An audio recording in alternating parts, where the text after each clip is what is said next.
We will never break. We will never break. Build on a foundation strong enough to stay. We will never break. As the water rises and the mountain shakes, our love will remain. Good morning to the Moody family, Mrs. Moody, the whole family. This is a great honor. I literally think I've known Mr. Moody my whole life. So it's truly an honor to stand here. I remember when we were kids, we used to come down Broadway when you used to work with my Uncle Henry, and we would always stop in because I know we could get a couple of dollars to get pizza from under the railroad tracks going to the movies. So you've been there. I can't remember life without Al Moody being part of my life, and that's just so important. You've truly been an outstanding mentor. You've been there for every pivotal point of my life. Anytime I called you, you always picked up the phone and always gave me the most sound advice ever. And I appreciate the work when you work with my mom in the Alabama projects, and you guys would be up there. And I remember people used to be like, "You scared to go to projects?" I said, "No, why? I'm going to see my mom, Mr. Moody." And he had that aura about him that everybody just respected him. And before people were doing food pantries and getting on Facebook and saying they did this and they did that, I remember you getting up like 4 or 5 o'clock in the morning, going to Newark or whatever, getting food, feeding people. And I remember the kids coming in, and this is without any fanfare. This is not, for no elected office. This is just who you are and what you did. In all those years, you were an example. You were an example, and I appreciate that. And the one thing I will definitely say is that a lot of people don't know how I became the director of recreation was Mr. Al Moody. Mr. Moody called me up, and I came to the office over on Carroll Street, and Marty Barnes didn't even come. He just got on the phone and said, "You're the director of recreation." And I'm like, "What do you mean I'm a director? I don't know what you're talking about." And he goes, "Mr. Moody said you'll be good for the job." And that was my interview. That was my job. And 20-some years later, I'm the director of recreation, and I owe that all to you. But I will say that's how Patterson works. That's how it really works. And it comes from family ties. As I see the Briggs family, and I talked to Steve for like an hour the other day. But I think about how the ties, the family from the Cotton side of my family to the Wembley side, you've always been there.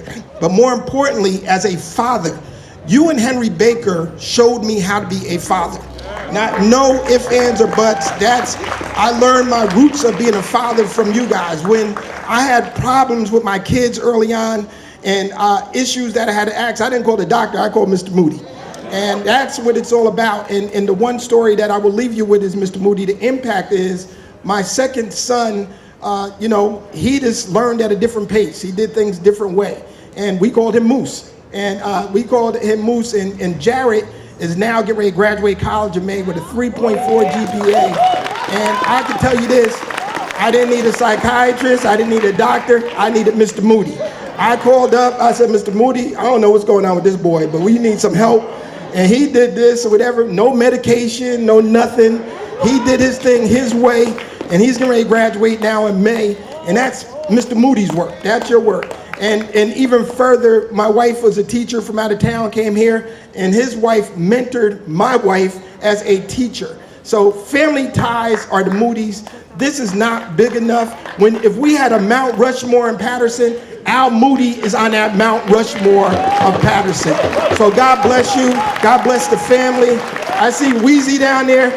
These guys, the other thing, he allowed me to be their camp counselor, and he taught me with discipline, how to discipline kids, and that's between us. We know how to discipline kids in our own way. Jalen lied, and those guys who were part of that crew, they knew how to discipline people.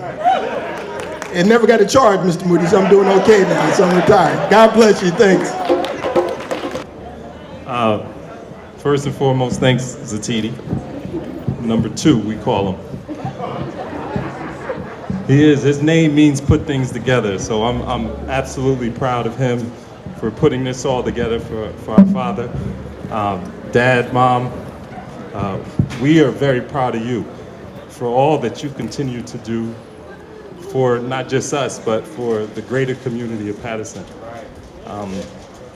Right away, as we were going through this today, I heard Mr. Hill's story, but I want to tell Mr. Hill he practiced on us before he got to you.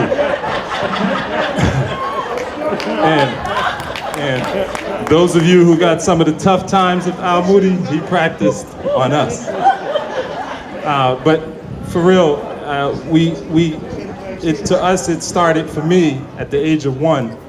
My parents moved into Children's Haven on East 30th Street, and they have a picture of them holding my hand, and I'm in diapers walking through that door. I didn't leave there until hitting about 8th grade.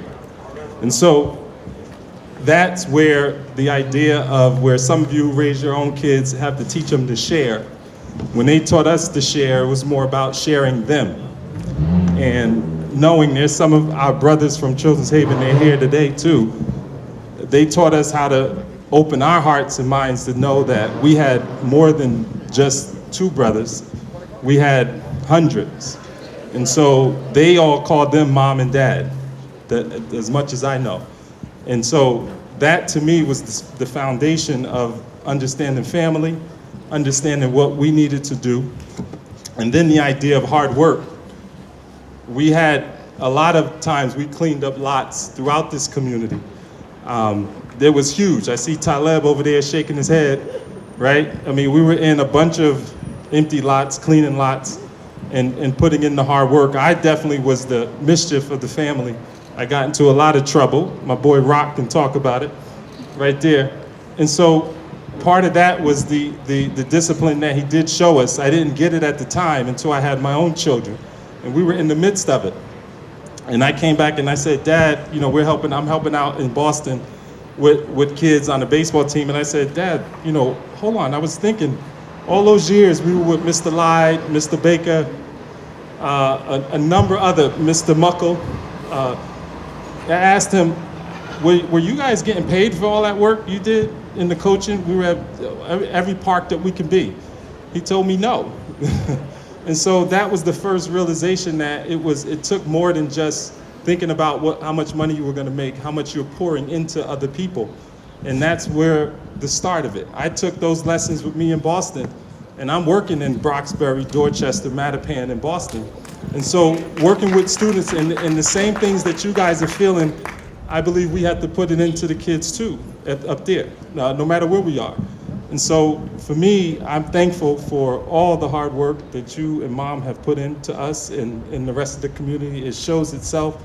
I agree 100% with the I don't know which council representation or commissioner that said it, but to show and give the flowers while you're alive, allowing people to smell them now, because that's where your spirit lives on, beyond just the sign on the school. Beyond it all, it lives in the hearts of many people that's gonna keep that going. So on behalf of some of us here, I see many of our family members here, I want to say thank you. You continue to tell me you're proud of me. My kids get a chance to feel that, and it vibrates inside of them all day long. So thank you, Dad. We love you, and thank everyone here for doing what you're doing, and I appreciate it. Thank you.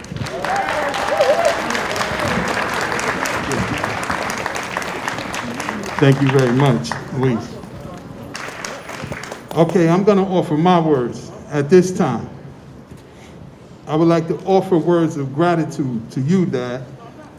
And I say it this way in this professional setting because I need you to hear me as I talk to you. I realize that everyone may not understand our non-traditional methods, as they may appear to be a little too far out of the box for some. But I want you to know that I have been watching you and listening to you for 46 years. Well, 47 if you count the 9 months I was nestled safely in Mom's womb. I want you to know that I have it ingrained in my mind from the years of hearing you speak, that it should be one's goal in life to leave a positive, lasting impact on the world that we were born into. I have watched you and Mom have sacrificed, how you sacrificed everything that you hold near and dear just to fulfill this mission. I have watched how both of you interacted with the world around you in order to model the love, care, and concern for all people, no matter what the circumstances. I watched how you worked tirelessly to help others, even at the expense of yourselves. And I carefully observed how you both did this work graciously and with impeccable humility. This, I learned, is the key to much of your success. The humility to know and understand that no matter how great people think we are, or no matter how great we think we are ourselves, the truth is that we are merely vessels being used by our Creator to be a reflection of the Almighty. For these golden life lessons, I thank you. Thank you for your understanding, your patience, and your wisdom. Thank you for your ability to see much further than I could see, and for your willingness to share this insight with the world. You are indeed my hero. As we were growing up, I can vividly remember sitting at awards dinners, of you being honored, and you telling crowds of hundreds of people that we as your family, we were your heroes. Mom, Malik, Kawizi, and I were your heroes. I could never understand how the world can be honoring you and you take the time out to tell the world that we are your true heroes. That always baffled me. But now, as we are raising your grandkids, I can clearly see what you meant. As I think back to all the wonderful and exceptional teachers and educators that I have had in this world. Miss Martha Bowles of FETSE, Miss Benson, Miss Tanis, Mr. Galino, Mrs. Carter, Mr. Calamita, Mr. Bain, Mr. McGarrigle, Mr. Alexander, Miss Pendergast, Mr. Lombardi, Mr. Kalinda, Karen Johnson, Sophie Jones, Mr. and Mrs. Lai, Dr. Fulmore, and many, many more. The coaches and mentors who you entrusted and guided us, guided us to some of the nation's best collegiate institutions, in spite of the odds. Coaches, mentors, and friends, like one of my first coaches, Coach Randy Lassiter, Coach Jelly Roll,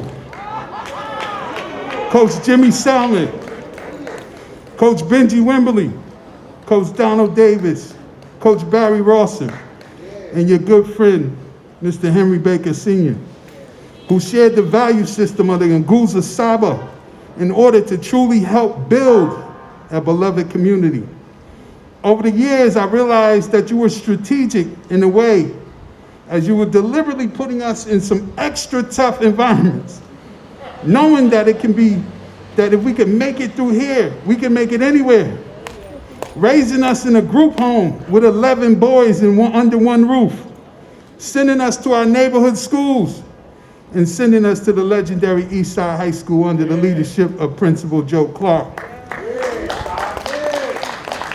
These were all little tests that you knew would develop character. With that said, the character we needed to carry before we bring out my mother, we have a dedicated song that I would like to play to simply figure things out for ourselves. That was apropos with you were always there in the background watching us develop, surrounding us with dedicated professionals who understand the concept of community. Mr. Alonzo, it was critical to put us in the care of loving and caring people, regardless of how great or poor their teachings might have been. Hi, Mr. Moody. It was extremely important to have us around good people Congratulations. to help us forge I'm our own extremely honored to be identity a part and place of such in a this world. historical moment. A moment Again, to celebrate a special your person wisdom and who has insight touched is the something hearts to and be homes of celebrated. many. Thank you for And being the today we wind beneath our celebrate wings. that. How can a man not formally trained in the field of education be called upon repeatedly to train educators, to teach principals, and lead district-wide efforts to truly engage parents and students? The answer is because you are a teacher by nature, a natural-born leader, who is exceptional, extremely comfortable doing what you believe, and against all odds, you bet on yourself. This is evident in the way that you have lived your life, never feeling pressure to go with the flow, rather standing on faith, principle, morality. This has been your guiding light. In a city where we are all highly scrutinized for unfortunate missteps or failures, and barely ever being recognized for doing the right thing, I firmly say without a shadow of a doubt that today is a good day, or should I say an absolutely great day for the community of Patterson. As we have done the right thing today, this is a historic honor and a well-deserved honor and a tribute to a man who has overcome some insurmountable odds in order to be here with us today. To bask in the glory and witness firsthand what his legacy means to so many people. You have fulfilled your duty by living up to your mission, in which is to create a better world than the one you inherited. That job well done. And like I told many of my teachers during that age-old assignment, which asks, who is your hero? Well, Dad, so there is no doubt in anyone's mind who my hero is. It is you and Mom, without a doubt.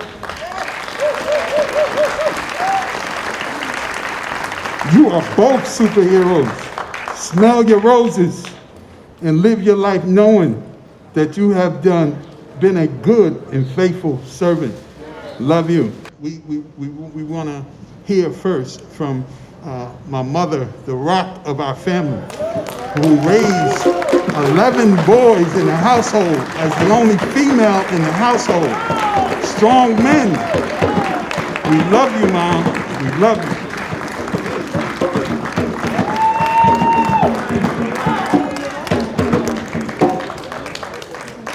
Good afternoon. I stand here giving all praises to God. We are so overwhelmed with the love and support that we feel at this moment from everyone who has supported us on our journey. I had a lot prepared, but I'm going to throw it out the window. I just wanted you to know a few things about the man, Alonzo Tambua Moody, that you may not know. I'll begin with his teen years. We grew up together as Protestants in Central Presbyterian Church on Ward Street. He was a few years older than me, and as he attended Central High School, I was also at Central for 1 year. I watched him from afar. I was attracted to him, tall, athletic. His first love was basketball, which he played for hours every day. Actually, he was a very good player. He was scoring 28 points a game, which was unheard of in the 60s. And to this day, I can't bring him away from the basketball court. He graduated Central High School, now Kennedy High School. And he graduated on a Wednesday, and on a Saturday, he got his letter from the draft. He was going straight into the Vietnam War. For those of you that are young, you probably don't know what the draft is, but it's been enacted for every war that the United States has been in. It's a lottery system.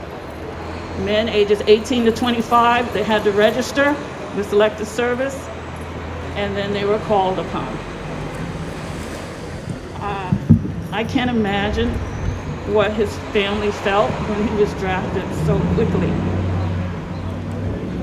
But I thought I would never see him again once he went into the armed services. He was drafted into the Army, but he chose to go into the Air Force. At those times, I said, okay, he's gone. I won't see him again. And I don't know if he knew how I felt, because I watched him with all the other girls in high school. He was a true jock.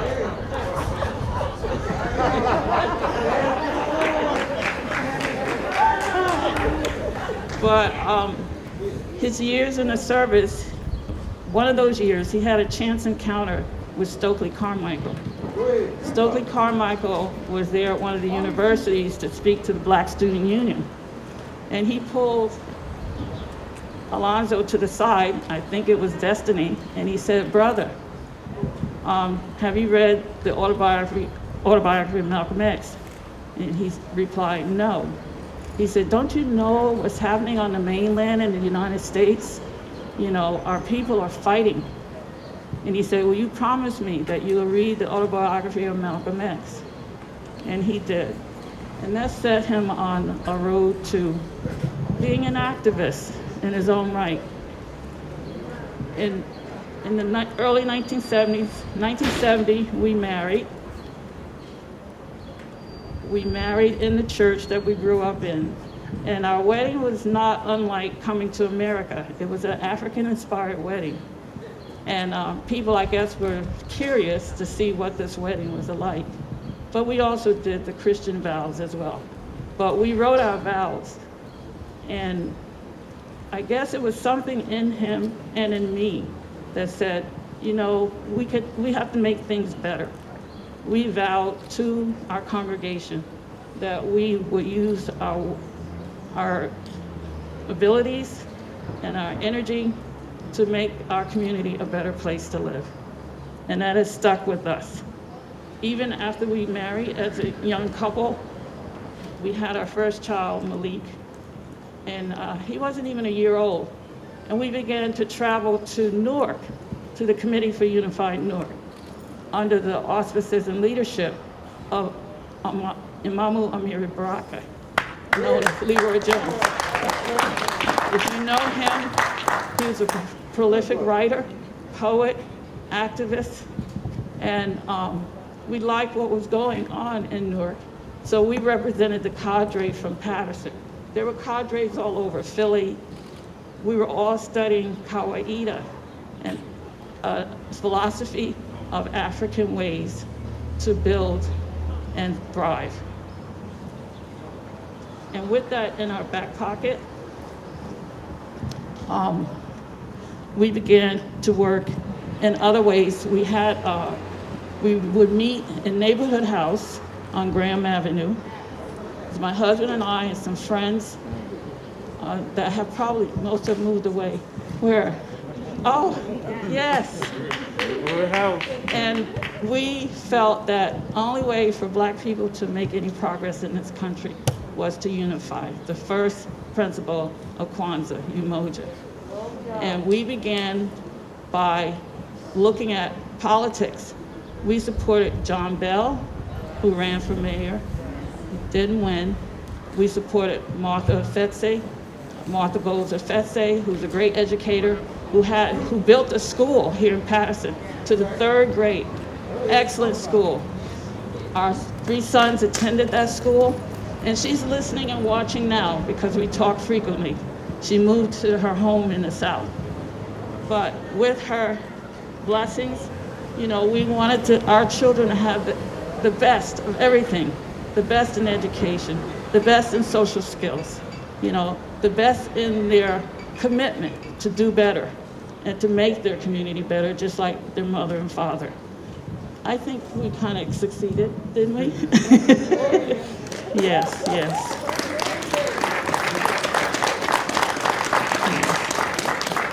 And not just for our children, but for all children, all children. And you know, a lot of teachers will say, these are my children. Yes, they are your children.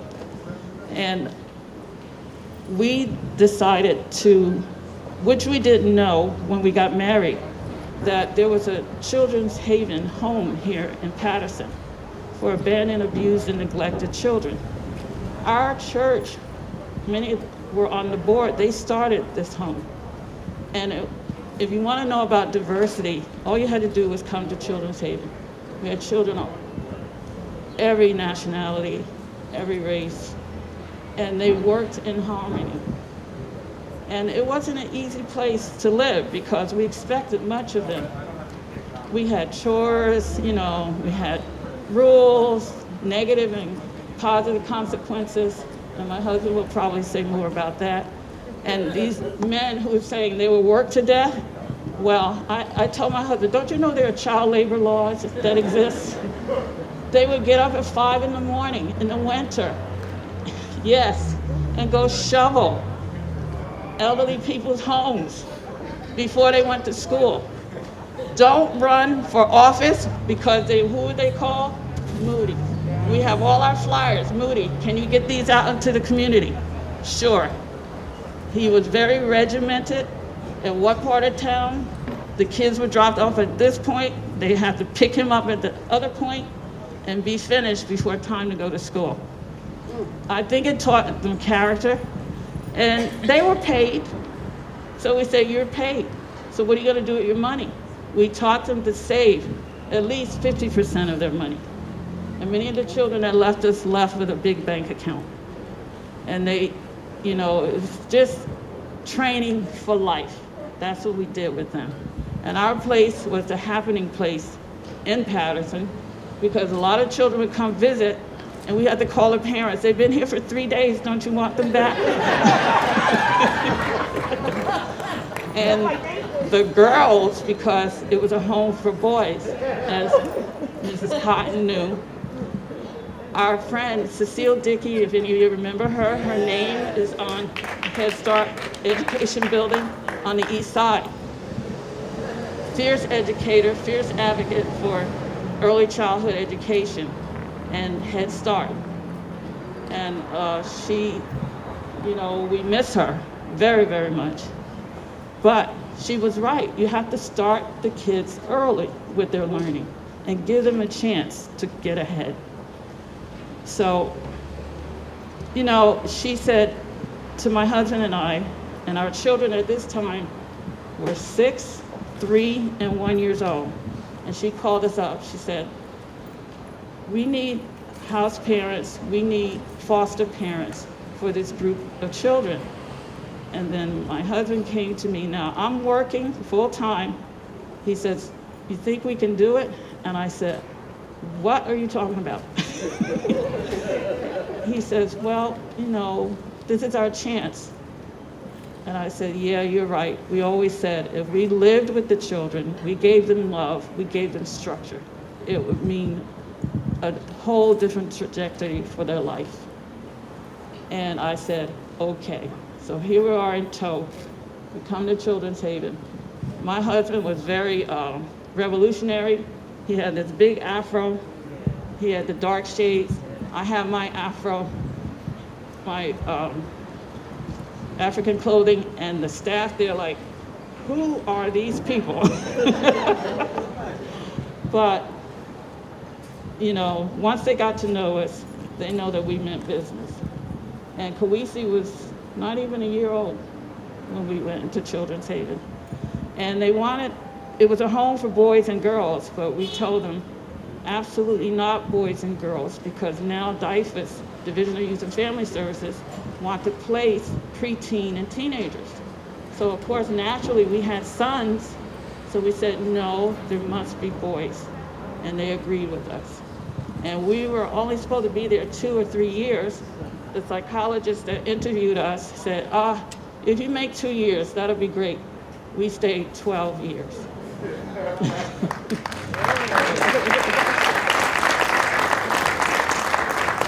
And I thank my children because it was rough on them. We didn't make any difference between the children that were placed there and our children. We said we will not do that to them. And they had the same rules. They had the same demerits and restriction if they broke a rule. They were rewarded. We took them everywhere. We took them to Canada. A lot of them had never been on a train ride. Through upstate New York, we made them map it out. We took them to 3 cities in Canada. We took them to Florida. None of them had never been on an airplane ride before, to Disney World. And we treated them as our own. And there's some of them here today, and they could tell you themselves. We love them, and we still love them to this day. And we're so proud of the work we did, because now they've grown into men. with families of their own who are giving back to the community. I have one funny story because even though my husband is very serious most of the time and easygoing, stoic, he has a sense of humor. I don't have one. He says, I don't have a funny bone in my body. But this one particular night, he came home, and we tried to make the home peaceful because it was just so much. With 13 boys, there was always something going on. And he came home one night truly exhausted. He was still working at the Passaic County shelter. And then he went to all of these meetings in the evening. He was on every board, every community group. And he came and he said, Kimata, just send my plate up to the room. I said, okay. So I was still in the kitchen. One of the boys took his tray up with his food, sat it outside the master bedroom. Now, on the second floor of that house, all the bedrooms are on the same floor. The master bedroom, the kids' rooms, and the largest bathroom. And all of a sudden, we hear this commotion. Of course, one of the boys, I'll call him Jay, who's very rambunctious, who just runs everywhere he goes. He ran into his tray and food went everywhere. And we were all saying, oh my God. The kids, we were all standing, what's gonna happen now? Poor man. And he said, Jay, come here a minute. He says, repeat after me. I would rather run through hell in gasoline-soaked drawers than to knock Mr. Moody's food on the floor. And we all burst out laughing with the image in our minds. But he uses humor all the time with the students and the children that he works with and with the families. And I think he's just brilliant in what he does. I love him to death, and I see you all love him too. And we thank you. We're so proud of this day. Okay. At this time, ladies and gentlemen, this is the moment that we've all been waiting for. We want to give thanks and honor appropriately. Put your hands together for our guest of honor, Mr. Alonzo, Tambua, Moody.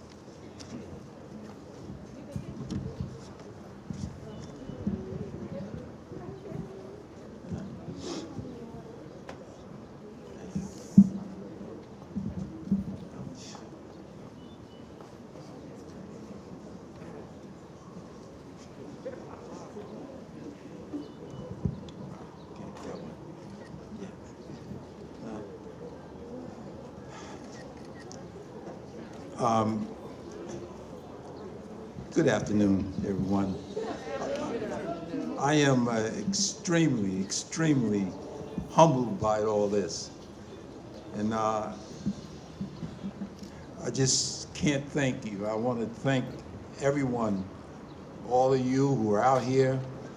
Especially thanks to the Board of Education, Superintendent, Commissioners, Commissioner Capers for nominating me for this, and all of those that support this. It's a very, very humbling experience, and I thank you. Just hearing, you know, all the things, again, is humbling, embarrassing, seems like. But I just want to say, like, this school, the Great Falls Academy, is a special kind of a situation, a special place. It really got started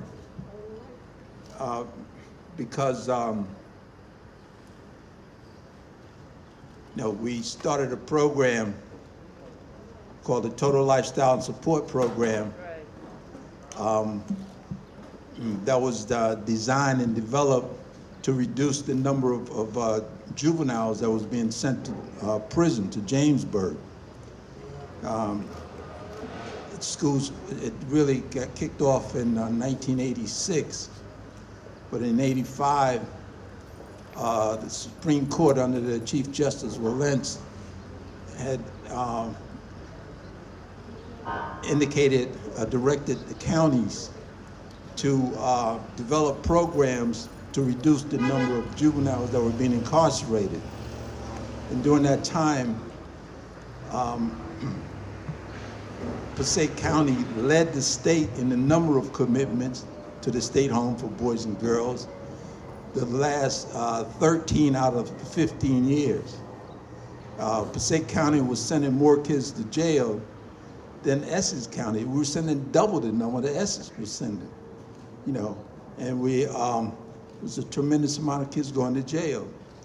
So this Chief Justice, they directed the counties to develop programs that would reduce that number, and provided funds to the county. And through that, along with the family court presiding judge, the family court, we got together and put together a proposal to do that. And so the proposal called for students, for juveniles that were in a situation where if we didn't take them in that program, then they would be sent to jail for a minimum of 2 years, 2.5 years. So there could not be any other alternative. So for a juvenile to be in that situation, usually, it was the kind of rough kids. Wasn't your regular Sunday go to meeting type of juvenile. Their jacket was about this thick, so they were hardcore. And so when they were placed in the program, or conditioned by the judge, was that they had to be in school. So those youngsters, when I would take them back to the school, try to re-sign them up for school, the principal saw them coming in. Hell no, no. I said, no way. I couldn't put them back into school. And so I was at a football game with East Side with old Dr.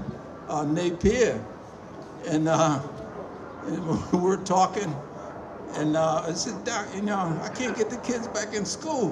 What do you mean? He said, the principal won't take them. They said, won't get them back. He said, well, what do you mean? Well, I'll come by Monday and we'll talk and we'll see what we can do. So he came by, we were up at Grand Street at the time, and I had about 35 youngsters. He walked in, he said, damn, Aaron, look like you got pretty good control of them. What if I put a teacher here? I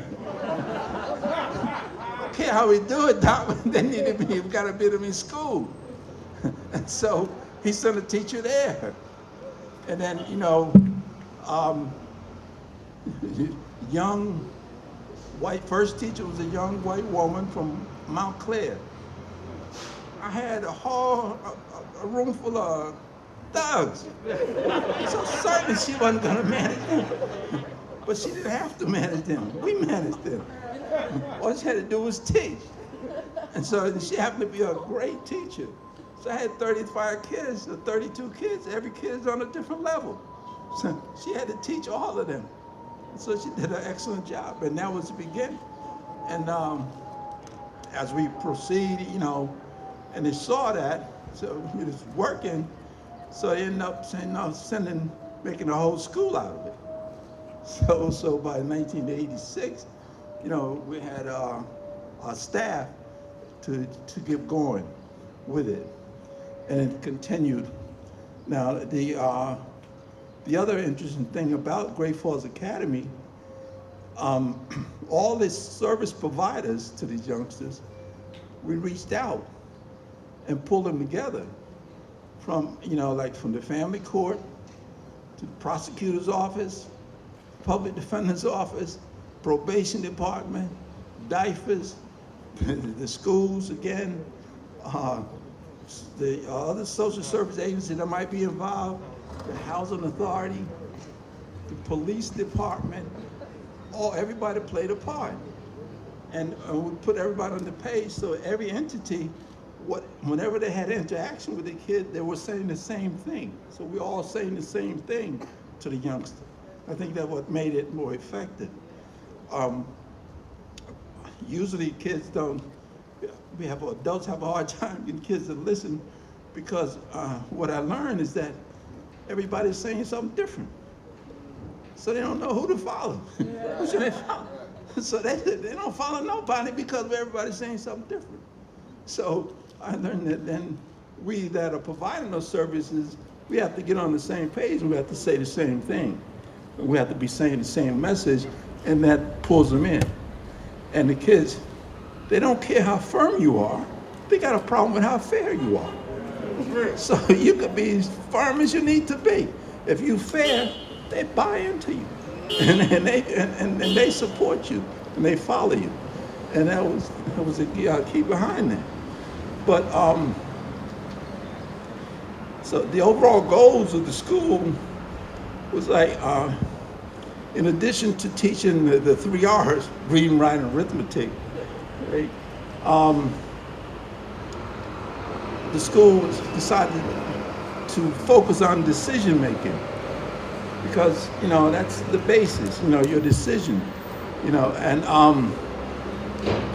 so we all engaged to work to provide those kinds of services that will inspire or get the youngster to one point. If it's about decision making, there's 2 decisions, a negative decision and a positive decision.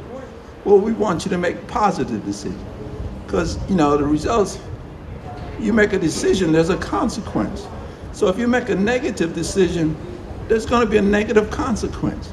You don't care if it has to travel around the world and come back, but negativity is coming back to you, right? Make a positive decision, that goes back. So whatever comes back is a positive thing. So I want your consequences to be positive. For that to happen, you need to make a positive decision. So now our effort is to convince the youngster, whatever decision you make, again, someone mentioned before, we don't know a whole lot. I say often, in terms of knowing stuff for sure and facts, the difference between a fact and a belief. I only know 2 facts. Everybody here, that's a lot. H2O equals water. And I learned that not long ago, folks. Really. And 2, your ass gonna die. Everything is a belief. So just because I believe something to be true, don't mean it's true. So understanding that, it makes you a little humble. So what to do? Telling the youngster what to do. Well, what I can say, whatever your decision is, if you ensure that it's a positive decision, you're gonna be okay. And so that's the effort. That's the effort, is try to get the youngsters to make positive decisions. And then doing that, in the beginning, I always relied on, said this was a battle, the school, like getting it going. And I thought about battles, war, and my attention was drawn to a 5th century Chinese military genius, Sun Tzu. And Sun Tzu said, "He who enters the battle with the hope of victory has already lost." Wow. So he who enters the battle with the hope of victory has already lost. Well, I want to win. What do you got to do to win? So, and then he went further and he said, it's 6 steps to victory. 6 steps to victory? He says, yes. It's the way you work it out. First step, you have a situation.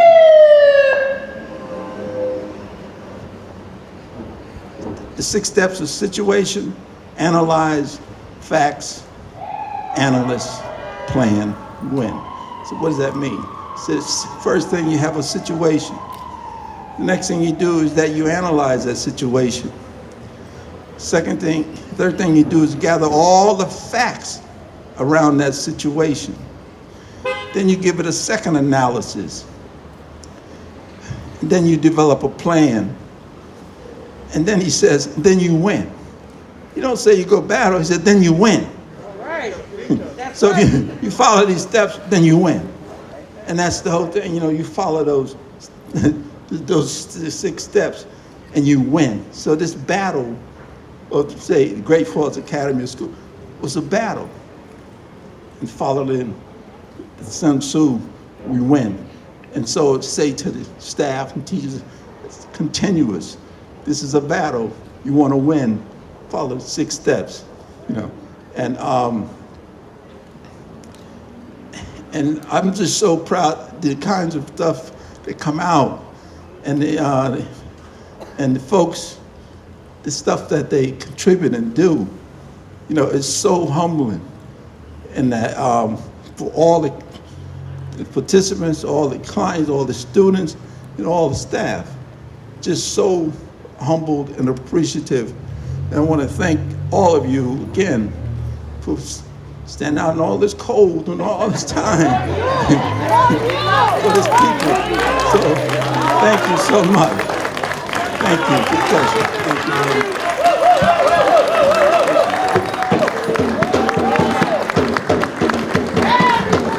And please, I can't leave without saying, extra, double extra. So thank you so much to my wife. You just don't know how much she had to put up with. So thank you again. Thank you very much for that wisdom. So, in closing out, I want to also offer our thanks to all of you for coming out tonight. As you know, our entire family was here, our extended family, my wife, her mother and father, my sister-in-law, my brother's here. He was working, so he had to come after the mayor left. So he came through. But thank you all for coming. At this time, folks, there's just one last piece of the program. We will do the traditional ceremonial ribbon cutting at this time. And we will have a tour of the school and the artwork that we're talking about. However, we only can go in 25 at a time, and you will not want to miss that artwork that's in the side of this building. So please stick around and take a tour with us through the front of the building. Thank you. We also had a cheerleader from Mr. Moody's high school who came with her cheerleading outfit from Central High School. If any It's not that long.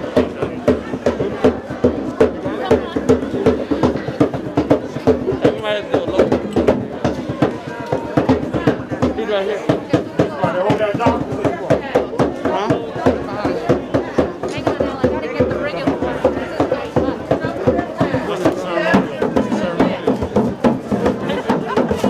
Sharon ain't playing with y'all over here. Thanks.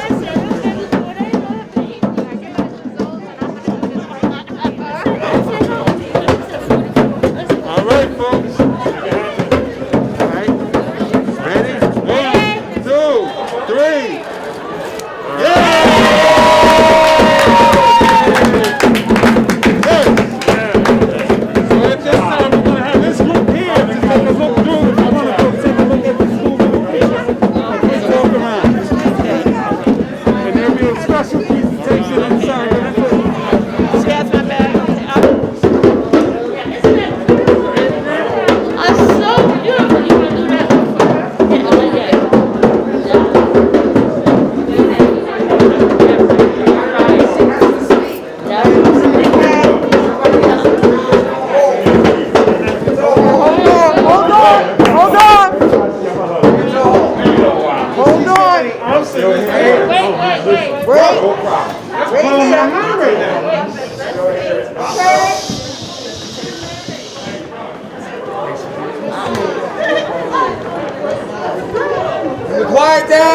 Hello. Hello, Mr. Moody. My name is Penelope, and this is my partner, Julio. I want to congratulate you on this well-deserved honor today. On behalf of all the people of Patterson that you have dedicated your life to, I want to present you with these very special original pieces of art that we have worked on for your special day. This is a special dedication from the children of Patterson to you and your legacy. All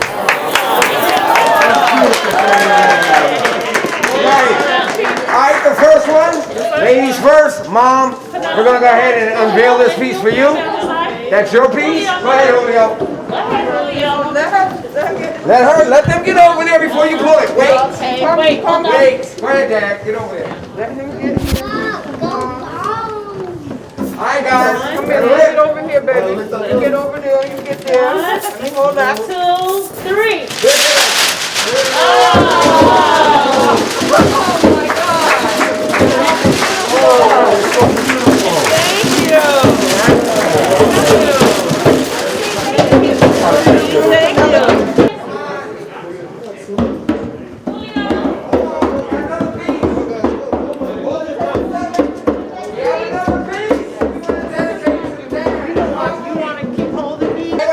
Wait. Let everybody get over here. Okay, baby. Is everybody ready? Pull them down, girl.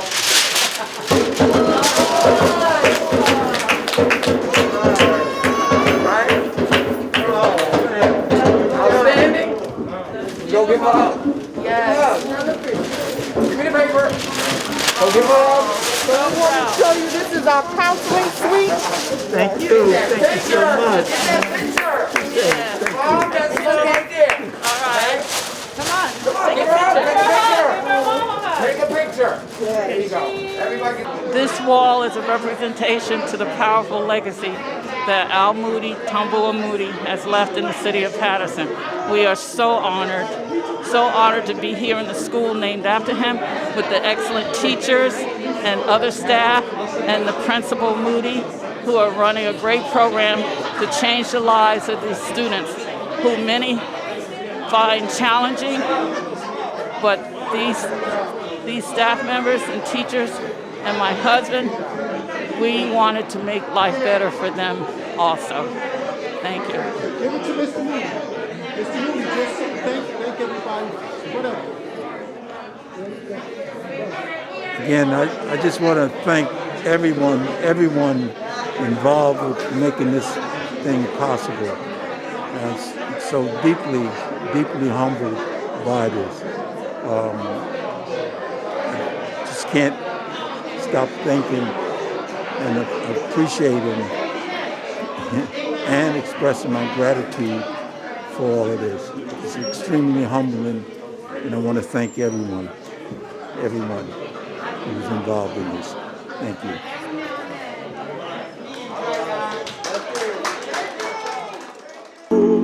We will never break. We will never break.